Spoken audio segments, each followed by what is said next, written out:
creating a space where people can't see it, but you gotta, because of their professionalism or who they are, like, I gotta bring you along because I gotta get the sound right, but I need you to see my vision. I need you to see what we're trying to do here. And I know it's hard. I just need you to listen. I just need you to hear, and we can even parlay, like, sometimes God trying to lead you to a specific space, and you're like, that don't make sense. That makes no sense. Zero sense. Why would I do that? Um, but sometimes we don't see the whole plan. Uh, so I got Matt here. How do we process as following a visionary? Like not being able to see something, but trusting the visionary. How do you Man, how do you process that? so As well as the person that he sees adds a more. vision. Uh, Oh yeah, you know how I would do. Kadeem, you know how I do. As a person that Yeah, sees the I vision, do know how you do. You've been doing I, you you've been doing it for about 120 seconds now. know, you got one more, Kadeem. You got one more. And seeing it, as a visionary and being able to believe that you can make it happen. If that makes man, sense. Oh, go ahead, man, man. I need that last part run down again when you said God. Oh Lord, man. Well, you gonna have to repeat I that too? I just need that part again because I just want to put it in context. He talked Yeah. about visionary. He talked about master. There's a lot. But that last part, I think I just need to get that part again. Yeah. So basically, you Oh, saying he could have kept that first part to himself. Gotcha. Yeah. Go ahead. all right. That's it. That's it. You out. What You we out. good? I'm There done. you go. Sick of you. So I think we've Go ahead. actually had a bit of a conversation about this before, and Matt, help me out, or let me see if I can help you with this piece, just from a scripture perspective. Okay. Because when you start talking about the whole picture, I started thinking about the Apostle Paul in 1 Corinthians 13. He talks about seeing through a glass darkly, right? So, like, we have this limited view, this limited perspective of life.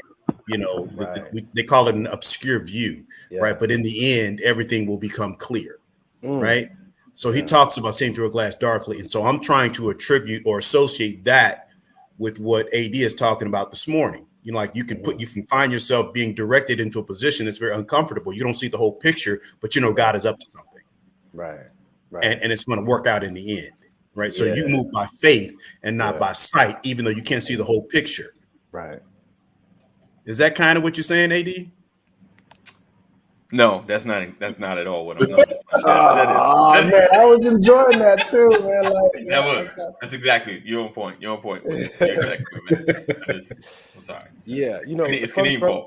from the story of Fresh Prince and Jazzy Jeff to the analogy you gave, it kind of crossed over in a way where it wasn't necessarily clear for me. So that's why I was asking for some clarity. That's all. Yeah. Gotcha.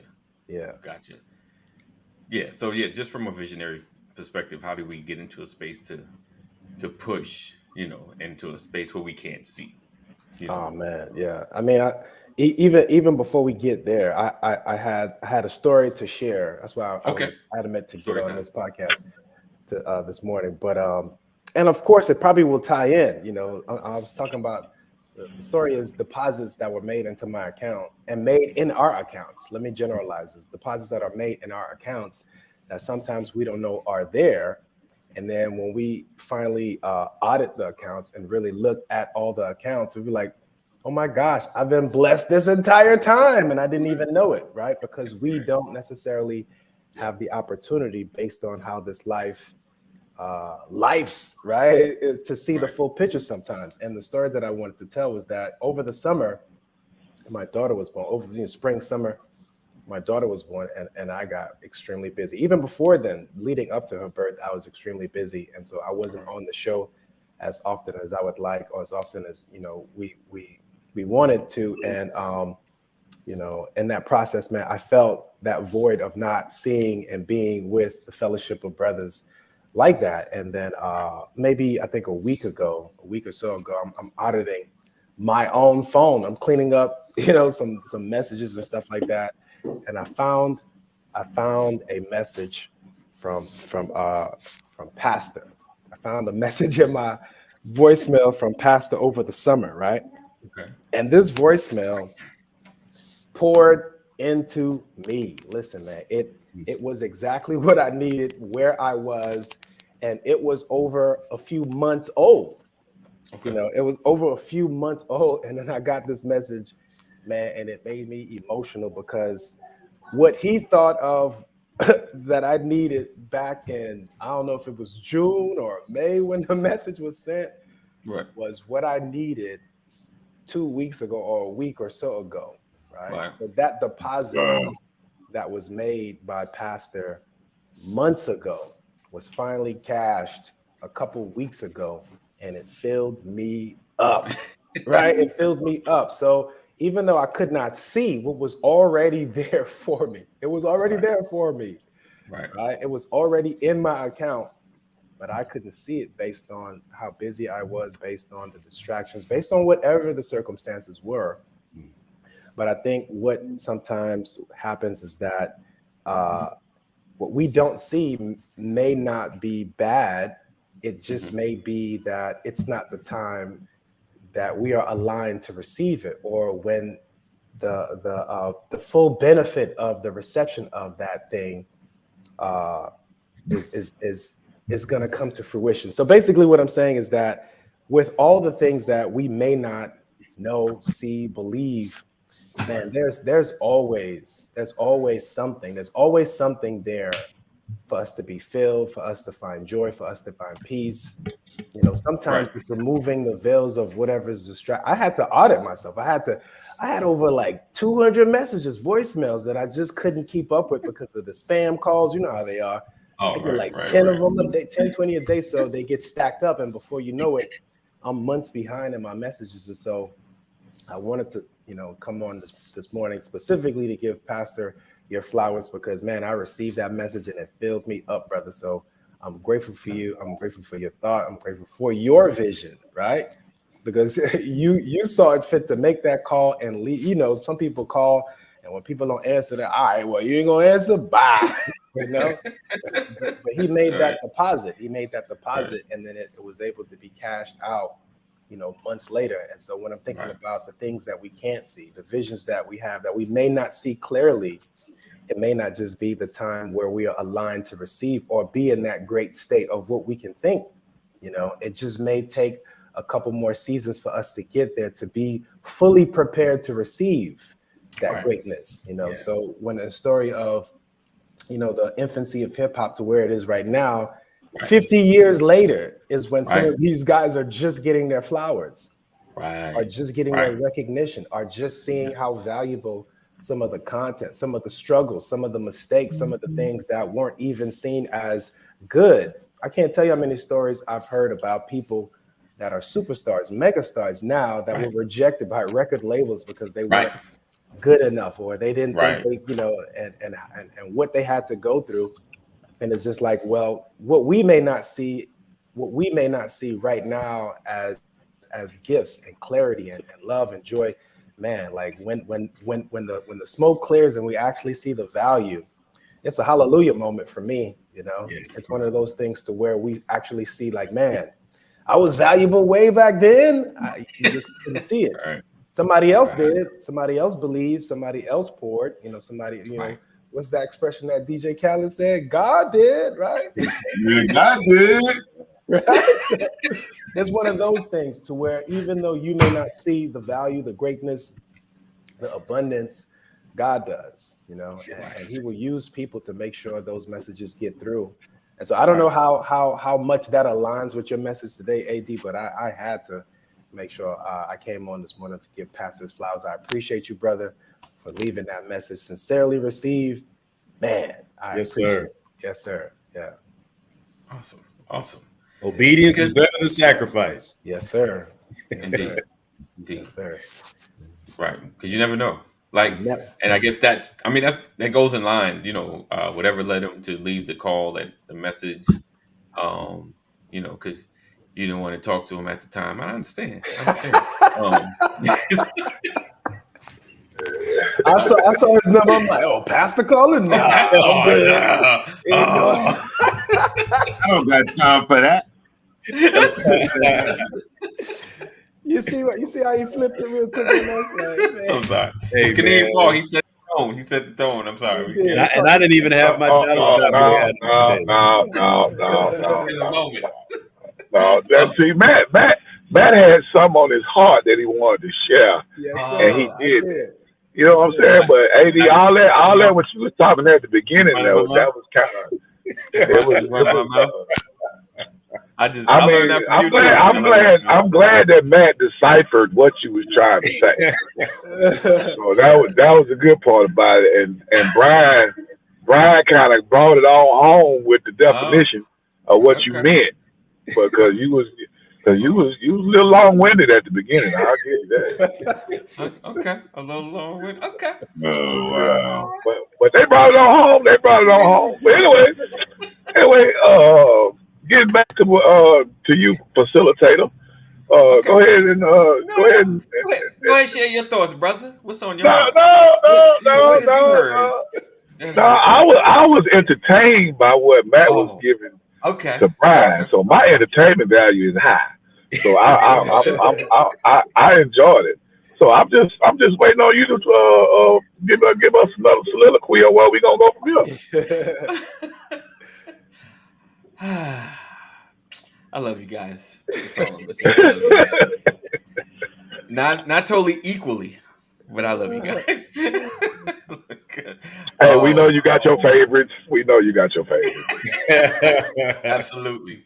Absolutely. So welcome everybody to the Brothers of Legacy. Thank you guys for being here. Make sure you share. Sharing is caring. I appreciate you guys for watching, listening. So like I said, today we're talking about having the mindset of yes, I can. Going past when it gets challenging and difficult, you can't see your vision, you can't see how something can be accomplished, and when you get a message like that may seem old but was timely. Right. I don't know. And follow me. Sometimes receive things from your parents that don't make sense when you're young. Then you get older, like, that's what they were saying.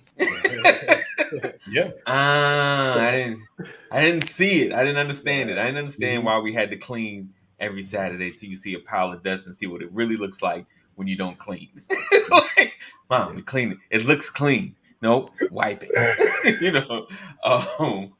And those moments that we see. So, all right, I'm gonna go and put that up. We saw the vision with the Cowboys. All right. So anyway. Oh, wow, really? We got. How do we even? How do we inject Cowboy fandism into this? Yeah, how did that even happen? People didn't see him coming. They didn't really see it. It just, not adding up. And then they haven't beat anybody with a winning record, and then they beat Seattle. They haven't come from behind. They came from behind against Seattle. Well, the Seattle was already struggling. Right. But wait, they gotta wait. I can't see the comments. I cannot see the comments. But who the hell left the gate open? They let these Cowboy comments in. Who the hell left the gate open? Mama McCory. Hey. So don't talk about Mama McCory like that. Careful. My bad, Mama McCory. Mama McCory, my girl. Now, I mean, I got mad respect for Mama McCory. She's trying to figure out how is it that there were no comments about that whooping that the Cowboys put on the Eagles. Like she said, it was Silent City. I could hear nothing. And she said, and all I can remember is you saying, "Oh, but if we win." Mama McCoy, I think. Now, Matt, forgive me if I'm wrong. Is this nepotism? Is this what we doing? Am I wrong? That word. I'm right. So to answer the silence, everybody is having this mindset of, I cannot believe this just happened. Oh, Dallas Cowboys showed you what happens when you say I can and when you play to win. Hey, well, I mean, if I had a vote, my vote would be to move on. That's my vote. That's the vote. Is that your vote? Is that your last That's my answer? vote. That's my vote. I'm just saying. I'm just one man, though. I'm just one man. We can move on to Buffalo. Just one man. All right. Oh, so you gentlemen, we're talking about seeing something. Have you had those moments where a message was old or delayed and you received it later, like from your parents, or seeing a moment where that helped you over the hump? Let's go there for a moment. That helped you through something, a word someone gave you. Yes. Yeah. Speech team, third grade. I was on the speech team, St. Teresa Middle School, and I was reciting the poem by Carl Sandburg, Chicago. Hog butcher for the world, tool maker, stacker of wheat, and it was supposed to take me 2 minutes and 30 seconds to recite this poem, and I think it was like probably one of the first times I had got up in front of an audience to do something. And we had to go to a different school, and there were a lot of parents out there, and there were judges on the side, and I was representing my school. And my mom said to me, she said, when you get up to speak, don't look into the people's faces or you'll get lost. She said, look over their heads. Right. And she said, look to the back of the room and find my face. And I got up there, was nervous as all get out. It's third grade, man. Fourth grade, I think. Yes, fourth grade. And I start out, giving my name and the title of the poem and the author. And then I caught somebody's face. Right? But then I glanced up immediately and I looked at the back of the room and I saw my mom's face and I felt my mouth smile. Right? And then I went on to recite the poem. Years later, I'm speaking in front of a couple thousand people. Wow. In Los Angeles. And I have a script in front of me. I basically have to get up and give an announcement. This is First AME Church in South Central Los Angeles. And we were getting ready to do this. I was part of this, a leader of this men's group. And we were putting together a 5,000 men march, marching into the millennium. That's what this was. We're going to put 5,000 black men on Crenshaw, march from one end of Crenshaw to the other end. It was a big thing, big thing. And I was getting up to give the announcement about it. And I'm standing in front of the church and I look up and I look at the crowd and I caught somebody's face. And I paused. And I paused long enough, one of the mothers was like, "Go on, baby." It's all right. Right? It's all right. Take your time. I remembered, Lord, use you. remembered what my mother said all those years and you in before. the back. She said, "Look up, look over their heads, look to the back of the room." Right. And it got me. And I had to give that announcement 3 times that day because there's 3 services. Right. Wow. And by the 3rd service, they had to set me down. Okay. All right. And what I realized is my mother's message was, don't get caught by their eyes, because the message is broader, it's bigger, it's larger. Look beyond the people, and you're looking into the future. You're looking into the vision of what you're trying to say, so you don't get caught up in the stuff that's right directly in front of you. Right. And that's what I got from that message. And I got that message in the 4th grade from my mom, and I still use it today. Keep your eyes above their heads, but you're not above the people. Okay. That's Okay. good. Yeah, that's big. That's big. That's big. Yeah, that's good. What about you, Larry? Something that hit now that you got told in one space and thought about it later or used it later? Yeah, I'm still searching. I'm still searching for what was told. Cause see, Brian here, he's able to give like such details from third or grade. Yeah, I'm like, he different. Just do you, man. Your authenticity is what is remarkable, bro. That's it. Oh yeah, I was like, wow, how can you remember details from that? From being 9 years old. Eyes, look at the message above them and good advice. Yes, indeed. Yeah. Colin Austin, we're gonna have him on there. He wrote a sci-fi book that's pretty interesting. So yeah, we're gonna look out for him. Probably coming into January. Kadeem. Yes, sir. I'm nervous, but what advice was dropped on you? I don't even know if I should speak. You know, you all nervous. I'm nervous. No, man. I think one of the most powerful conversations that I had was my mom. When I think I was like 15, and I had got arrested, and my mama came and picked me up. Okay. And when we got in the car, she wasn't like over the top mad, but she had that calm, stern voice that let me know that everything wasn't okay. And she was I didn't know exactly how it, because her phrase was, first thing out of her mouth was, now every tub must sit on its own bottom. Yeah. And I was like, you know, as a teenager, I was then having that type of situation.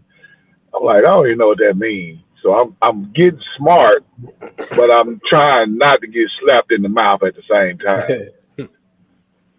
So then she was just breaking it down for me about every tub must sit on its bottom, and she was like, you know, you make mistakes because of your youth and your immaturity, but if you choose to walk this path, then you just practicing to be a criminal. Mm-hmm. And I'm not gonna support you being a criminal. So I just want you to know that every tub sits on its own bottom. She just kept on saying that. And I was like, well, and so she was basically, what she was saying was that every tub is independent. You know what I'm saying? You got to stand on your own. You know, how many times in life you see a tub side by side with another tub? I've never seen it before. So I was like, when you decide to make these decisions in life, knowing that you're making these decisions, you walking a path alone. I'm not going to be there to hold your hand. Your dad ain't going to be there to hold your hand. You got to make these choices and live with them. Right. So I think that was probably one of the most powerful conversations that me and my mom ever had. Gotcha. That's good. That's good, man. Yeah. So, you know, I don't have anything as powerful and pathetic as Kaneem's mom or Brian's mom. And I'm seeing a theme here that, you know, they get it from their mother, you know. I didn't have one from my mom way back, but what the one that really this is not from my mother, and what I think it was more so something that was given to me that to this day I continue to pass down to every young man I encounter. And I didn't realize it was a thing I was doing until the older mentor had caught me on and actually took the time to teach me. It was I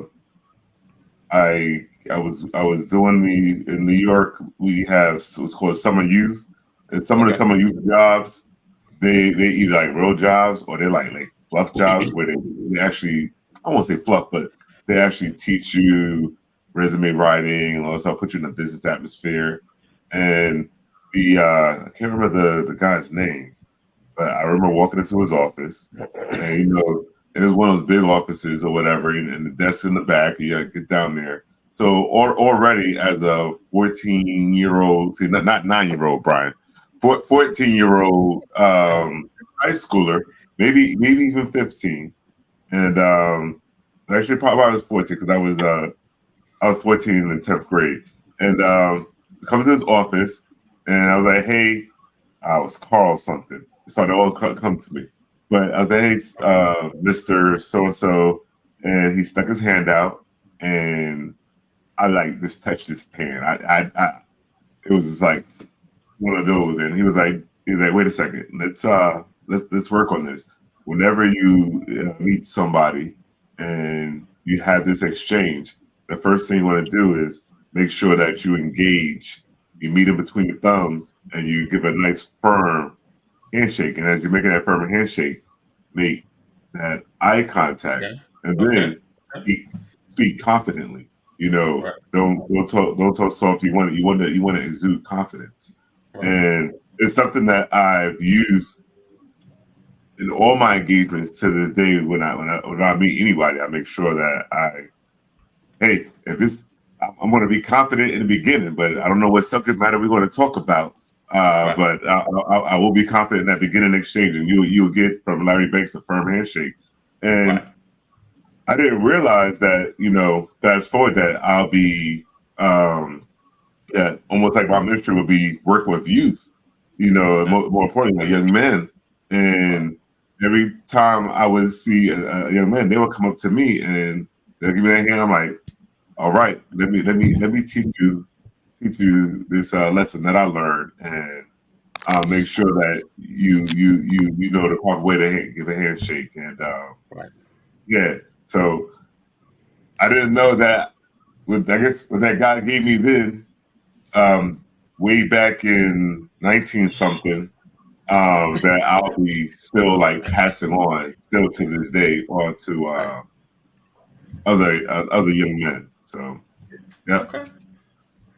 It's good. It's good stuff. It is, man. That pay it forward, lad. Pay it forward, brother. Yeah, that firm handshake is everything. It is everything, and right now I didn't learn about that handshake. Go ahead, I notice adult men still, and I refer to it as a fish hand because it's so soft and whimsical. I was just about to talk about that too. Do that to this day, and it's like wow, but you actually see the difference in their body language and their demeanor. Right. When it starts with that. Yeah. A supple handshake from a grown man. Yeah, man. I was in Greenville, South Carolina, man. And we was building this parking deck for the hospital. Right. And it was the superintendent for the company that I was working for. It was an older white gentleman, probably about, I was in my 20s then, so he probably was in his 40s. But he came on each floor, talking to the workers or whatnot, and he was shaking hands. So when I shook his hand, I shook it maybe a little too hard. You can just feel his hand crush.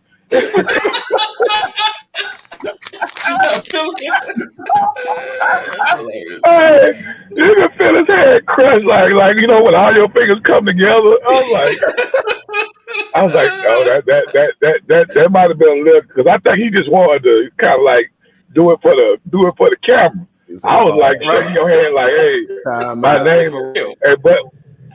name is such and such. You know what I'm saying? But right. the way his hand just collapsed, I was like, wow. And that's the thing. The guy told me, don't be afraid that you're going to hurt the other person's hand. If they come back with a firm handshake, you guys will meet in the middle. And it's not. You can't care. I mean, I don't mean like you can't care. It has to matter, but you have to be firm. And if they're not, that's on them. Yeah, don't you be the one to let your hand get crushed, okay? Yeah. Don't be the weak one. Yeah, I'd rather apologize for squeezing your hand. Kaneem, I give out the crushings now. I give out the crushings. Hey, I'm trying to tell you. Yeah, but I will say this: I done got away from the handshaking. I'm more fist bump now all day. You know, fist bump, elbow bump. You know, backhand. Yeah, I don't. I mean, well, COVID kind of put me in a new train of thought. You know what I'm saying? Because I got my little hand sanitizer, but you know, everybody don't sanitize their hand like that. So I just give them the little fist bump. You know what I'm saying? And somebody, hey, now when you giving an older white gentleman, like I'm talking about older, I'm talking about 70s or 80s. I'm talking about 70s or 80s a fist bump. They looking at you like, what should I do? Yeah, I just hold my hand right there and be like, go ahead. Whenever yeah, you're ready. There you go. There you go. We're gonna wait. Yeah, there you go. You're taking it at your own pace. Yeah. They're catching up though. They're catching up. Yeah, I mean, you really ain't got no choice if your hand ain't extended. You know what I'm saying? Either you gonna take this fist bump, or we just gonna nod heads and I'm gonna walk off. I got one of these from one before. He went like this to me. I was like, oh, okay. No, he ain't blow it up, did it? Yeah, I feel bad I didn't respond correctly. I was like, I was supposed to do the blow up. My bad, I didn't. No, let me state for the record that I never did the blow up. Let me just state that. I don't want to be mistaken. I've never, ever in life did the blow up. The blow up is the bomb, man. Yeah, I'll leave that to the guys on TV. I've never did the blow up. Never did that. Chris says, speaking for the older white gentleman, I prefer the fist bump. There you go. That's what I'm talking about, Chris. Chris also gave some advice. Said one of my professors once told me, never let school interfere with getting an education. That's powerful right there, man. Wow. Yes. That's powerful. Now, what did he say? I missed it. What did he say? You missed it? Come on, brother. Come on. Catch on. I can't read it. I got to listen to you. One of his professors once told him, never let school interfere with getting an education. Oh, gosh. Yeah. I love that statement too. Because life will teach you lessons that you owe for a lifetime. But I saw one earlier. I don't know if it was Chris Rossetti who put it out there. Somebody said you can't fall off the floor. Yeah, but that's a true statement. That school interfere with getting an education. Yeah, the process. And how that applies now with the banning of books and they this critical race theory. All these they restructuring the curriculum and everything, and that's never let racism. That's never let racism get in the way of education. Yeah, but and other people like I saw this this bit on the news, and it's at the point where these students, they're like, we don't know what we're learning and what we're supposed to learn, and we feel like we're missing out on a lot. So they're starting to speak up. Mm-hmm. But yeah, so yeah, that saying that he posted, it plays a whole bunch of different ways right there. Yeah, I mean, the way the education system is, man, when I was growing up and now, I would say it probably got a little bit better.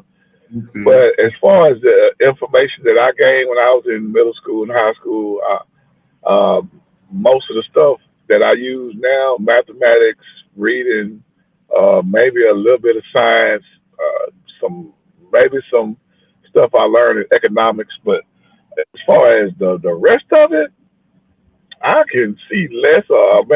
Maybe it benefit me and I just don't know it. But as far as day-to-day life, moving forward, I think those math, science, and economics, that was probably the thing that I use day-to-day in, day and out. But as far as history, or like we had Texas history, American government, and all that. I don't use none of that in my day-to-day living. You know what I'm saying? But I could be you know what I'm saying, wrong, and maybe because I absorbed it a little bit, because I am a history buff, but I don't use history in my day to day as far as moving forward on how I move in my day to day interactions. History is not part of it. So I wish they would teach. I wish they would teach finances and financial literacy in middle school, and then make advancements when you get to high school, because that's what you really gonna need. If you can't support yourself financially, then you gonna have a struggle. Because I look at my kids, and they really have hardly a clue when it comes to financial literacy. And I be trying to teach them and have little exercises where they can kind of like get it together, but it's not a fundamental theory that is practiced, 5 days a week. When I teach them, it's sporadic. You know what I'm saying? Right. It's when I teach that I can. Yeah, this is a moment. This is a teachable moment. That's when I'm trying to do it.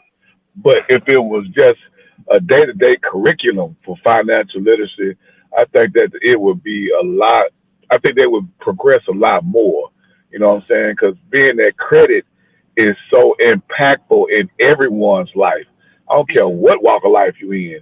You need to know about credit and how it can benefit and how it can diminish your living standards. You know what I'm saying? So, but that's my little 2 cents. Move right along.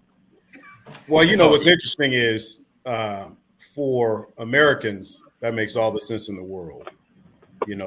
It's amazing how critical credit is for Americans, and yet we are the deepest country in debt in the world, right? Mm-hmm. America lives based. You live in America based on credit, but as a country, America never pays its bills. So you think about it, right? The only thing that America does is raise prices and raise taxes, inflation and taxes, but America never pays its bills. Right. And give other people's money away. Oh, yeah.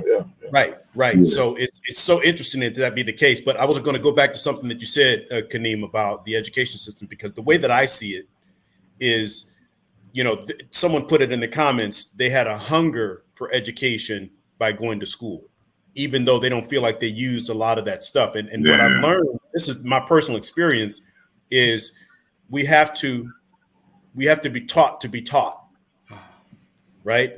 The ability to receive information and process information, I think, is the fundamental purpose of the educational system. Yeah. What I tell people is, you go to college and stuff like that. Getting an undergrad degree validates your ability to be trained. It validates your ability to set goals and achieve a goal without your parents standing over you. Right. Because your early childhood education and all that, elementary and all that kind of stuff, you've got your parents pushing you and driving you. When you get to college, your parents aren't waking you up in the morning for the most part. True that. They don't have that relationship with your professors like they had with your grade school teachers. And so undergrad is like, okay, undergrad tells me I can teach you something. Undergrad tells me you can set a goal and achieve the goal, right? Master's says you can become a teacher. And the doctorate says you can chart a new path. Gotcha. In its most basic fundamental setting, that's how I look at it, because you don't get a doctorate without writing something. You have to write something that is yours. So you're charting a new path. You're creating a new angle, a new perspective. It has to be validated. Exactly. And so that's how I look at the educational system. We want to be able to, you want to bring people in that can set a goal and achieve a goal. You want to bring people in that are teachable. Right. And that's what education does. It validates your ability to receive information. Chris said, I went back to college 2 years ago and am enjoying every moment. Yeah. I think older, sometimes you appreciate the education a lot more when you get older. You go out, come back. There's history to explain our present. Right. Dr. JL says history offers a blueprint for what is to come. If we don't recognize it, it's because we are repeating it. Chris says, at 7 years old, I just completed an internship. Wow. Nice. Good stuff. I ain't mad at you. I'm tripping that the credit score was invented in 1989. Right. When we were in elementary school, they just taught us how to balance a checkbook Oh yeah, I remember those. Right, that was the thing. Yeah, the credit score thing wasn't a thing back then. Yeah. In 1989, I think my mama used my Social Security card to go get some stuff from Aaron Reynolds.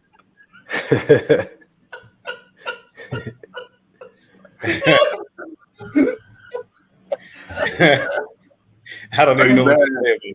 Right. Are you mad? If you mad, say you mad. If you mad, say you mad. Tell them why you mad. One thing I will say, my mother was a straight up hustler, boy. I'm talking about straight up. No doubt. All right, so we got Matt in the building. Listen, I put the link up. Make sure you guys following Matt. He has some amazing music, and he is a licensed therapist. He doesn't just play one on the internet. Show you right. Connecting. That's right. And if you're in the Georgia area and need an amazing therapist, this is the man. He is the one. Don't forget about plugging the book. Got to plug the book. Oh, yeah. Books. You got to plug the books. Yes, sir. Man, I appreciate those reviews too, man, from Pastor, from AD.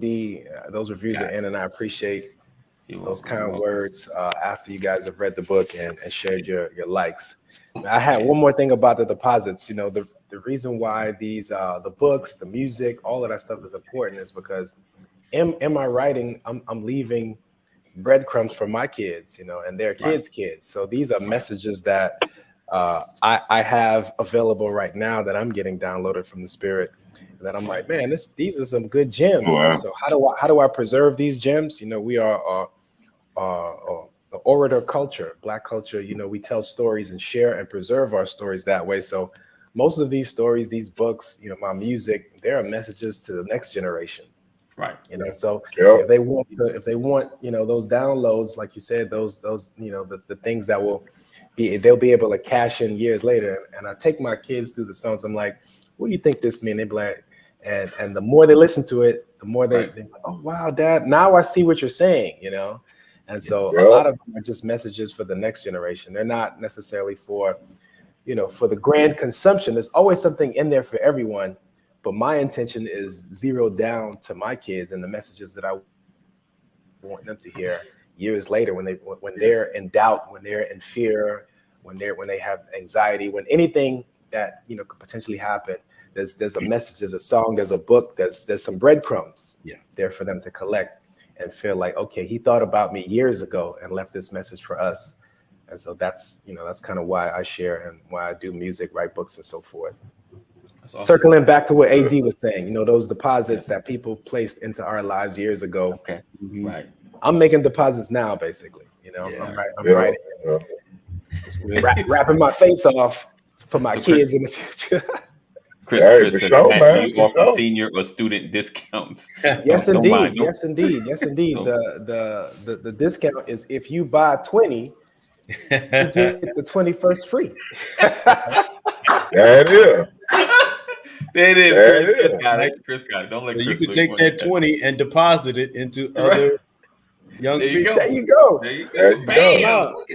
Look how we doing. Look how just they make great Christmas. They make great Christmas. It was a stuffing which you put in the sock. Stocker stuffings. Stocking stuffings. Stocking stuffings. Right. They said, right, Matt got to eat. hey, not just me, man. I got that 6-pack. You know, I got right. Rod said his review went in as Amazon customer. Oh wow, man, Rod. That if I knew who it was, man. I mean, great review too. I appreciate it. You should read some of the words that this brother left on the review, man. I appreciate it so much. These are deposits for me, like I said, and for the next generation. So when people come and they read these are deposits for them to, you know, hopefully find some enlightenment. So I appreciate the support. I appreciate the reviews, and there's so much more to come. So much more to come. Awesome. So we appreciate you guys for being here, rocking with us another edition of the Brothers of Legacy. So tomorrow is Thursday. We won't be on Friday. So tomorrow is going to be a mix. We might run long because we got to finish past the story about jury duty. We left it at a cliffhanger. And I got to catch up on that.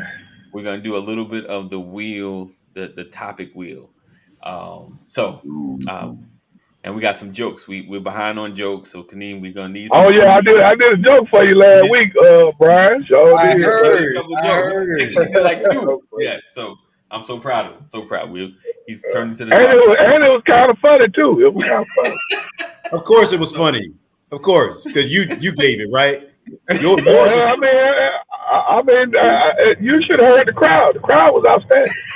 Right. Brian, what he left out is he dropped the punchline and it went click and it's right. He bounced. He bounced. That's my show. I didn't have a microphone to drop, so I just had to get off. Hey Rod, I didn't leave y'all hanging. AD left y'all hanging. Oh yeah, I did. He said Marvel after. There you go. The credits. There you go. That's how we do. All right. So listen. Like Marvel after the credits. Make sure you guys stay connected. Text LWN to 84576. Text LWN to 84576. Never miss a broadcast happening with the Brothers of Legacy and all that we do. We look forward to seeing you guys tomorrow. Same time, same place.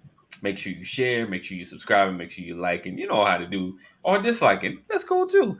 But let everybody know. Tell a friend, tell a brother, tell a cousin, tell an enemy about how much you love or even hate. I can't stand these guys. You need to check them out.